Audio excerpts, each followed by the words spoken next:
Assalamualaikum warahmatullahi wabarakatuh. Salam sejahtera, salam kebajikan, Om Swastiastu, Namo Buddhaya. Perkenalkan, nama saya Nasrul Ramadan Akbar, NIM 13122000138. Di sini saya mau membuat video tentang pengertian hukum dalam pengantar hukum Indonesia.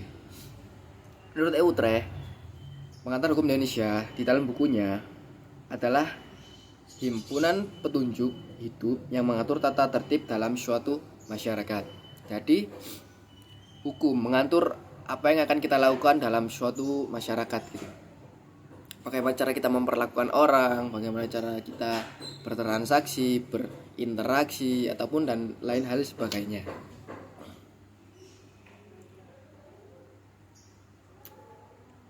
Dan selanjutnya hukum positif, materi yang selanjutnya ya, adalah aturan hukum yang berlaku pada saat dan tempat tertentu.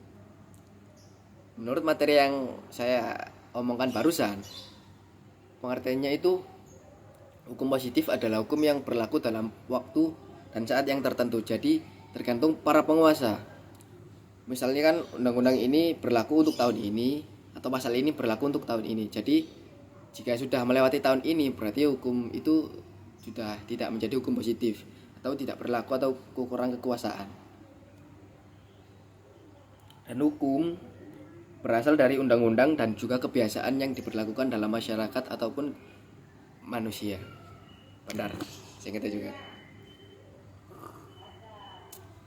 Masa iya presentasian banget ya.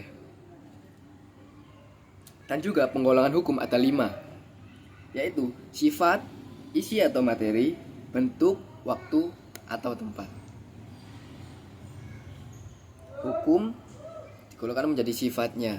Ada yang lama, ada yang lebih baru. Jadi yang lama dikalahkan oleh yang baru.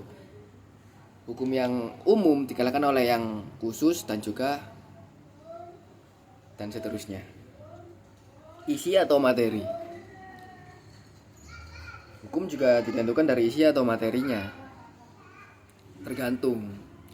Hukum ini khusus orang kalangan bawah, menengah atau atas. Seperti itu.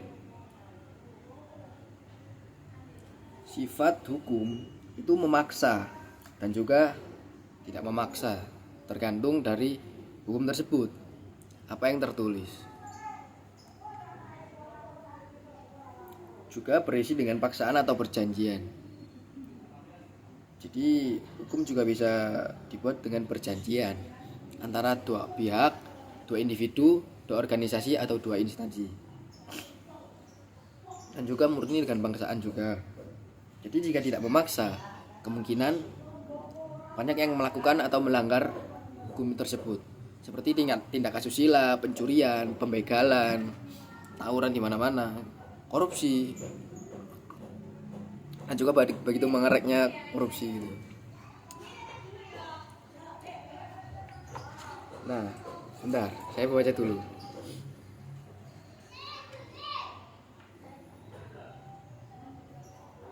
Hukum juga bersifat privat, mengatur orang dengan orang, orang dengan badan hukum dengan badan hukum. Seperti yang saya jelaskan barusan.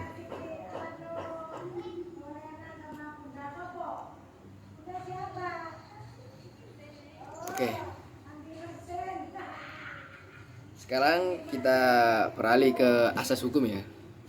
Asas hukum.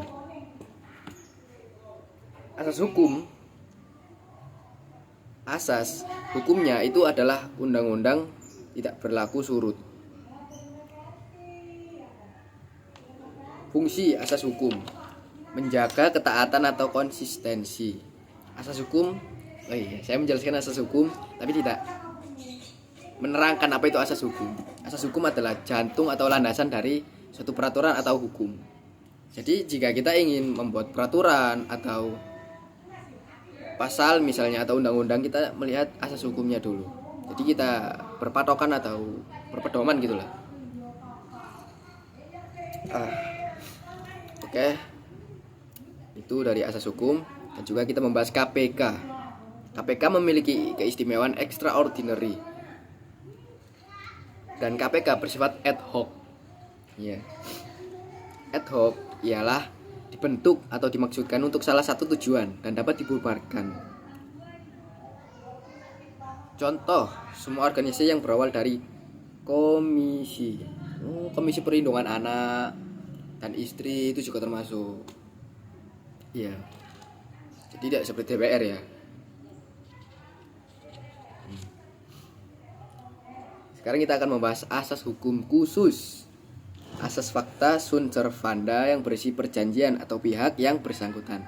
Seperti yang saya jelaskan tadi, antara individu dengan individu, individu dengan badan hukum, organisasi dengan organisasi, ataupun badan hukum dengan badan hukum. Presumption of innocence, praduga yang tak bersalah sebelum adanya keputusan hakim. Ini yang asas hukum bersifat khusus ya. Ignorantia iuris eminent excuses. Setiap orang dianggap tahu hukum, seperti para polisi yang gimana ya, selalu mencari-cari kesalahan para pemotor gitu. Seakan-akan membuat mainan hukum gitulah kepada rakyat kalangan bawah. Oke. Dan juga manusia adalah subjek hukum karena manusia membawa hak dan kewajiban dalam hukum. Objek adalah hukum sendiri. Dan manusia dianggap cukup hukum harus memiliki 2 syarat, dewasa dan sehat jiwa. Masa iya anak kecil dianggap cukup hukum? Balita, bayi usia 5 tahun dan juga orang gila tidak sehat jiwa. Oke. Sekian presentasi dari saya. Waktunya soalnya sudah kelebihan. Assalamualaikum warahmatullahi belum salam dulu. Saya ada pantun. Pergi ke pasar beli pepaya, jangan lupa pulangnya beli paku. Sekian presentasi dari saya. Wassalamualaikum warahmatullahi wabarakatuh. Dadah.